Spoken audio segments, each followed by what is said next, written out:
பதவி கொடுக்காததால் யாழ் வடமராட்சி கிழக்கு தேசிய மக்கள் சக்தியின் உள்ளூராட்சி சபை தேர்தல் வேட்பாளர்கள் தேசிய மக்கள் சக்தியின் குற்றங்களை வெளியில் கூறுவதாக சமூக செயற்பாட்டாளரும் வடமாகாண காணிக்காடு மக்கள் உரிமை இயக்கத்தின் தலைவருமான முரளிதரன் தெரிவித்துள்ளார். வடமராட்சி கிழக்கை தலைமையாக கொண்டு இயங்கும் சமூக மாற்றத்திற்கான ஊடக மையத்தில் இன்று ஊடக சந்திப்பை மேற்கொண்ட போதே அவர் இவ்வாறு தெரிவித்துள்ளார். அவர் மேலும் கருத்து தெரிவிக்கையில், தேசிய மக்கள் சக்தியினுடைய வடமராட்சி கிழக்கு வேட்பாளர்கள் தங்களுக்கு கட்சியால் அநீதி இழைக்கப்பட்டிருப்பதாக ஊடக அறிக்கையில் தெரிவித்திருந்தார்கள். இது தொடர்பில் நீங்கள் என்ன நினைக்கிறீர்கள்? உங்களுடைய கருத்து?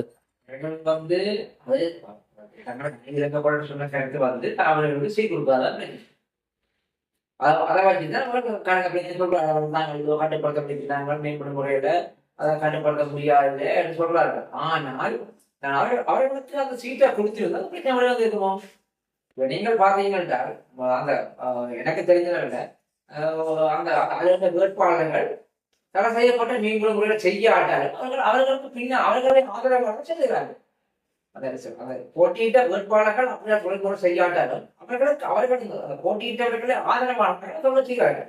முழக்கறிகள் வேட்புமனு தாக்கல் செய்த காலம் பிறகு இந்த வடமாநில கிழக்குல சிலருக்கு லைலாவளுக்கான அனுமதி கொடுக்கப்பட்டது. அப்ப லைலாவளை செய்யப்படவில்லை.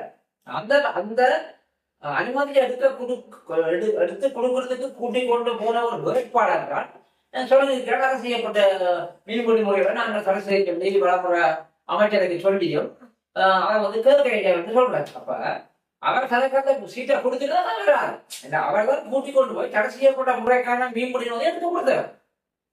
நானும் சொல்ல தெரிஞ்சு கொண்டேன். நான் ஒரு பேருக்கு கதை கேட்க. அப்ப அங்க போட்டிட்டு எவ்வளோ இருந்தார். ஏதோ ஒரு வகையில் அவர் போட்டியிட்ட வேட்பாளர்கள் நீதியாக சட்டவிரோதமான தொடர்புகளில் ஈடுபட்டவர் இல்லது அவர்களை ஆதரவாக ஈடுபட்டவர்கள். அவர்கள் தங்களுக்குரிய அநீதி இழைக்கப்பட்டதற்காகத்தான் இந்த விஷயத்தை படியும். இந்த விஷயத்தை தேர்தலுக்கு முன்பு சொல்ல இல்லை.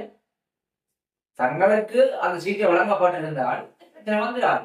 இந்த கடைசி மட்டும் அவர்கள் பதவி கொடுக்காத வந்துடாது.